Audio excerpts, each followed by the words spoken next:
ঘটনাকে কেন্দ্র করে রাজ্য জুড়ে সাধারণ মানুষের ক্ষোভ আর শিক্ষা খাতে নিয়োগ দুর্নীতির সাথে বেকারত্ব ডুবিয়েছে তৃণমূলকে।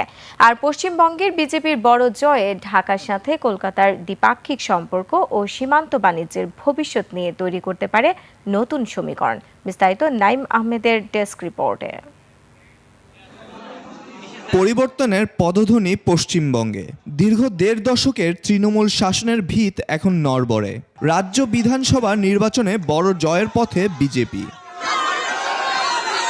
ভারতের জ্যেষ্ঠ সাংবাদিক ২১শে টেলিভিশনে বলেছেন, পশ্চিমবঙ্গে পদ্মফুলের এই জয় জয়কারের পেছনে আরজি করের নেক্কারজনক ঘটনা, শিক্ষাখাতে পাহাড় সমান দুর্নীতি আর বেকারত্বই মমতা সরকারের ভরাডুবির প্রধান কারণ।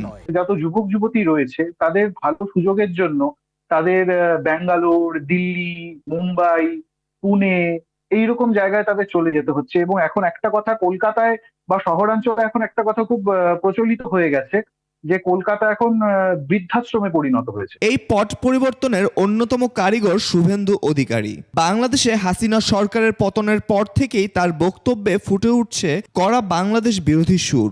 কলকাতা শহরে যে গার্বেজটা আজকে সকালে উঠেছে, আমরা উপরে নিয়ে গিয়ে শুধু ঢাকনাটা খুলে দিই, মোল্লা ইউনূস সহ গোটা ঢাকা চাপা পড়ে যাবে।